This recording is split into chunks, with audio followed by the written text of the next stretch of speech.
নমস্কার বন্ধুরা, welcome back to my channel Champa রান্নাঘর। আজ আমি আপনাদের সঙ্গে শেয়ার করব নিরামিষ মোচার রেসিপি। আপনারা অনেক রকমভাবে মোচা রান্না করে খান, তবে আজ কিন্তু আমি আপনাদের সঙ্গে একটা স্পেশাল মশলা দিয়ে তৈরি করে দেখাবো নিরামিষ পদ্ধতিতে মোচার রেসিপি। খেতে খুবই দুর্দান্ত হয়, গ্যারান্টি দিয়ে বলছি বন্ধুরা। এর সুগন্ধে কিন্তু আপনাদের পুরো ভাত খাওয়া হয়ে যাবে, বা আপনারা রুটিও খেতে পারেন এই রেসিপি দিয়ে। এখন এই মোচাটাকে আমি কোটা দেখিয়ে দেবো, অর্থাৎ কিভাবে কেটে নেবেন মোচাটা। মোচাটার উপরে দেখুন একটা পাতলা আস্তরণ আছে আর পুংকেশর আছে, এই দুটোকে তুলে ফেলতে হবে। এই দুটোই ফেলা যাবে, আর কিছুই ফেলা যাবে না। এবারে খুব ভালো করে আমি এইগুলোকে ফেলে দিয়ে ছাড়িয়ে নিচ্ছি।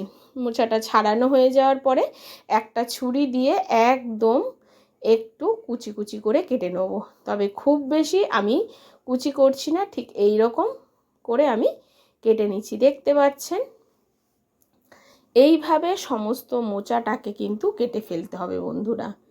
আপনারা কারা কারা মোচা খেতে পছন্দ করেন অবশ্যই জানাবেন বন্ধুরা। অনেকেই ভাত দিয়ে খেতে পছন্দ করেন, অনেকে রুটি দিয়ে খেতে পছন্দ করেন। তবে আজকে আমি একদম সম্পূর্ণ নিরামিষ পদ্ধতিতেই তৈরি করে দেখাবো, যেটা ভাত রুটি সব কিছুর সঙ্গে সেরা লাগবে। এইরকমভাবে সমস্ত মোচাটাকে কেটে নেব। তার মধ্যে একটা বাটিতে করে একটু জল নিয়েছি। এই জলের মধ্যে আমি দিয়ে দেবো বেশ খানিকটা হলুদ গুঁড়ো দিয়ে কেটে রাখা মোচাগুলোকে এর মধ্যে রেখে দেবো। বন্ধুরা, মোচা অর্থাৎ কলার ফুল, তো কলার ফুল থেকে কিন্তু কষ বেরোয়, যে কষটাতে এই মোচাটা কালো হয়ে যায়। তার জন্যে হলুদ জলে যদি কেটে মোচাটাকে ভিজিয়ে রাখা যায়, তাহলে কিন্তু এগুলো কালো হয় না। সমস্ত মোচাটা কাটা আমার হয়ে গেছে দেখুন। এবারে মনে হচ্ছে যেন একটু হলুদটা কম, তো আমি এটাকে এখন সেদ্ধ বসাবো। তো প্রথমে গ্যাসের চুলায় বসিয়ে দিয়ে তার মধ্যে আমি একটু হলুদ গুঁড়ো দিয়ে দিচ্ছি। আচ্ছা, পরিমাণ মতো একটু লবণ দিচ্ছি, মানে অল্প পরিমাণে একটু লবণ দিচ্ছি। লবণ আর হলুদ দিয়ে এটাকে সেদ্ধ করে নেব। যেহেতু নিরামিষ, এর মধ্যে আমি একটু ছোলা অ্যাড করছি। আপনাদের যদি অপছন্দ হয় ছোলাটাকে স্কিপ করবেন। ছোলাগুলোকে আগে থেকেই আমি ভিজিয়ে রেখেছিলাম, সেই ছোলাটাকে আমি এই মোচাটা সেদ্ধ করার মধ্যে কাঁচা ছোলাগুলোকে দিয়ে দিলাম। এটা সেদ্ধ হতে থাক সাইডে, একেবারে জল ঝরিয়ে নিয়ে আমি দেখাবো। এবারে একটা স্পেশাল মশলা তৈরি করছি মোচার জন্য। তার জন্য কড়াই বসিয়ে নিয়েছি। কড়াইয়ের মধ্যে 1 চা চামচ গোটা জিরে, 1 চা চামচ গোটা ধনিয়া, 1 চা চামচ গোটা মৌরি দিয়ে দিচ্ছি, একটা শুকনো লঙ্কা, গোটা গরম মশলা। এই সমস্ত কিছুকে শুকনো খোলায় নাড়াচাড়া করে ভাজতে হবে। মাথায় রাখবেন, এই মশলাটা এতটা স্পেশাল, এতটাই সুগন্ধি হয় যে এটা কিন্তু কোনো রকম পুড়ে গেলে বা ধরে গেলে ভালো লাগবে না। এর মধ্যে এই গোটা মশলার মধ্যে 1 মুঠো নিয়ে নিয়েছি গোবিন্দভোগ চাল। এই গোবিন্দভোগ চালটাকে এই মশলার সঙ্গে ভাজতে হবে। ভাজতে ভাজতে যখন দেখবেন এই মশলার কালারটাও চেঞ্জ হবে, আর চালগুলো একেবারে ভাজা হয়ে সাদা হয়ে যাবে, একদম সাদা, আর একটুখানি হাত দিয়ে চেপে ধরলেই বুঝতে পারবেন যে চালটা ভেঙে যাচ্ছে, তার মানে বুঝবেন যে মশলাটা রেডি হয়ে গেছে। এই মশলা দিয়ে যদি আপনি একবার মোচাটা বানিয়ে খান বন্ধুরা, কি বলবো, এর যে কি সুস্বাদু হয় আর কি সুগন্ধি হয় আপনারা ভাবতে পারবেন না।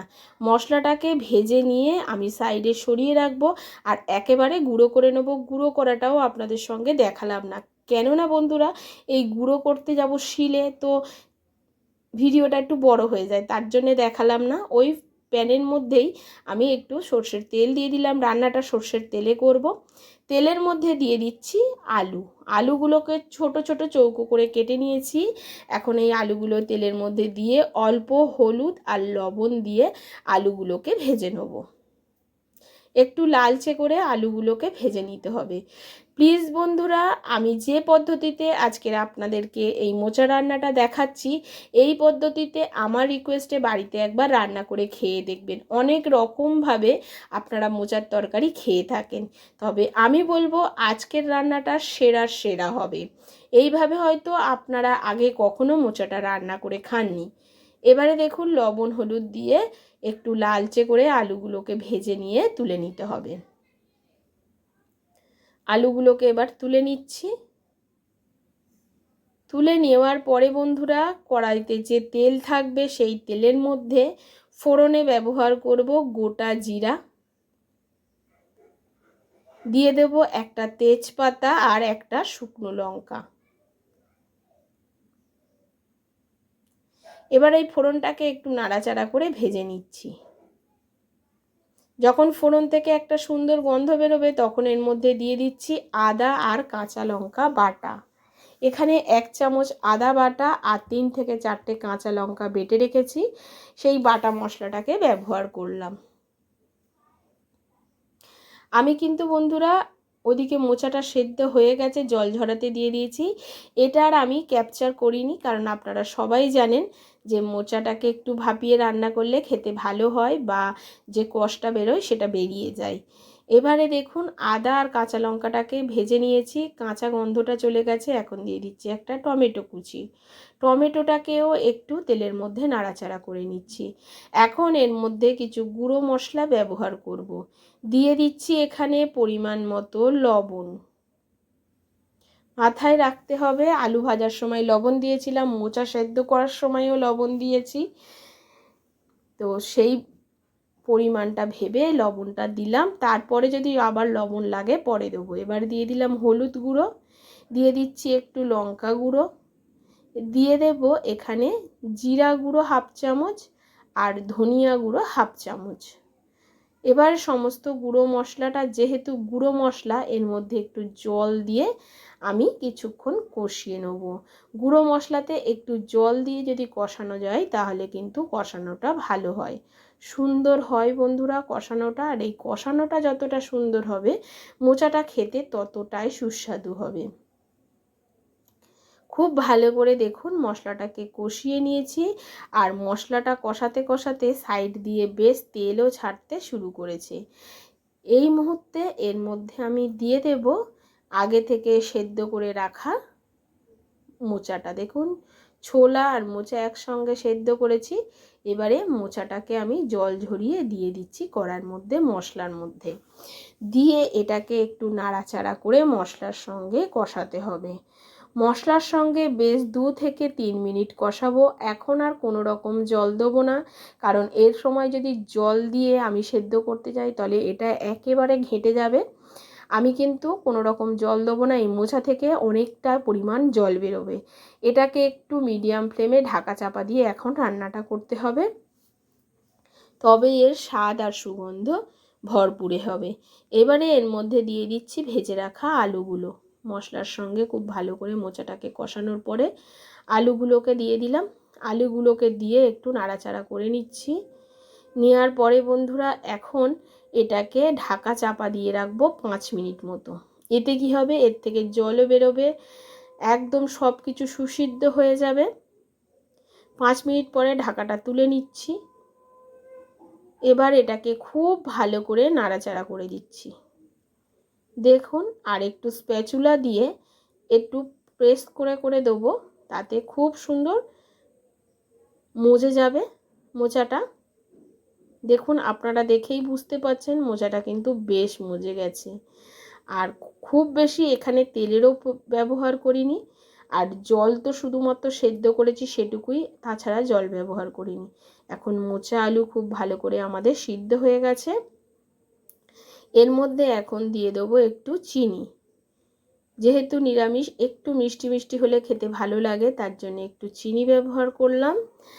আর এবারে এর মধ্যে দিয়ে দেবো আগে থেকে যে গোটা মশলাগুলো ভেজে রেখেছিলাম চাল সমেত, সেটাকে গুঁড়ো করে নিয়েছি, সেই গুঁড়ো মশলাটাই সম্পূর্ণ এর মধ্যে ব্যবহার করবে। এবারে এটাকে খুব ভালো করে মেশাতে হবে মশলাগুলো মোচার সঙ্গে। প্লিজ বন্ধুরা আমার রিকোয়েস্টে এইভাবে একবার মোচাটা আপনারা রান্না করে দেখবেন, খেয়ে আমাকে কমেন্ট করে জানাবেন যে কেমন হয়। এই মোচাটা কিন্তু রান্না মানে এই যে রান্নার পদ্ধতি, এটা কিন্তু অনেক পুরানো দিনের পদ্ধতি। আপনারা হয়তো জানবেন না, যেহেতু এটা মা দিদিমাদের কাছে শেখা। এইভাবে একবার রান্না করে খেয়ে দেখবেন বন্ধুরা, খেতে অসাধারণ টেস্টি হয়। সবশেষে এর মধ্যে একটু দিয়ে দেবো ওপর দিয়ে ঘি। যেহেতু ওই ভেজে রাখা আমি গোটা মশলাগুলো ভেজে গুঁড়ো করে নিয়েছি, সেইটাকে দিয়ে দেওয়ার জন্য এখানে গরম মশলাটা ব্যবহার করলাম না। তবে এখানে গরম মশলা আর ব্যবহার করার কোনো প্রয়োজন নেই। এই যে ভেজে রাখা মশলাটার যে স্বাদ, যে সুগন্ধ, তার কাছে কিন্তু গরম মশলা কোনো ক্ষেত্রেই ভালো লাগবে না। এবারে ঘিটাকে দিয়ে খুব ভালো করে মিশিয়ে নিচ্ছি। নেওয়ার পরে এটাকে গ্যাস অফ করে 5 মিনিট স্ট্যান্ডিং টাইমে রেখে দেবো। 5 মিনিট পর একটা বাটিতে আমি আপনাদেরকে তুলে দেখাচ্ছি। দেখুন বন্ধুরা কেমন হয়েছে অবশ্যই কিন্তু কমেন্ট করে জানাবেন। আশা করছি আমার আজকের এই নিরামিষ মোচার রেসিপি আপনাদের ভালো লেগেছে। যদি ভালো লাগে অবশ্যই একটা লাইক করবেন, শেয়ার করবেন, আর কমেন্ট করে জানাতে ভুলবেন না আপনারা কোথা থেকে আমার ভিডিওটি দেখছেন। প্লিজ প্লিজ বন্ধুরা আমাকে সাপোর্ট করুন আর পাশে থাকুন। দেখুন কতটা দুর্দান্ত হয়েছে মোচাটা, খেতে জাস্ট অসাধারণ ছিল।